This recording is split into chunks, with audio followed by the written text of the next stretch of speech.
বন্ধুরা আজকে আপনাদেরকে এমন কিছু ভিডিও দেখাবো যেগুলো দেখার পর আপনি হাসতে হাসতে গড়াগড়ি খাবেন। তবে শর্ত হলো ভিডিওটি দেখার সময় আপনাকে না হেসে থাকতে হবে, আর আপনি যদি একটুও হেসে দেন তাহলে ভিডিওটিতে একটি লাইক এবং চ্যানেলকে সাবস্ক্রাইব করতে হবে। আর যদি আপনি হাসি কন্ট্রোল করতে পারেন তাহলে কমেন্টে জানিয়ে যাবেন। সময় কম, শুরু করো। কি গরম পড়ছে ভাইয়া, এক কাপ চা দেন তো।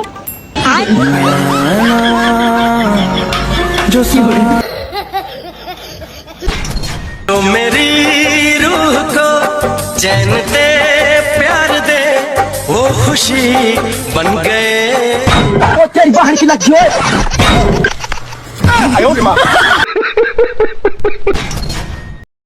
আরে শোনা, তুমি একটু বোঝার চেষ্টা করো প্লিজ। আর কয়দিন পরে আমার ইঞ্জিনিয়ারিং এর পরীক্ষা আছে, পরীক্ষাটাই পাশ করলেই আমি তোমার বিয়ে করে নেব। তোমার ইঞ্জিনিয়ারিং পরীক্ষা পাশ করতে করতে অন্য কেউ আসে আমার ইঞ্জিনে মোবিল ঢালিয়ে দিয়ে যাবে।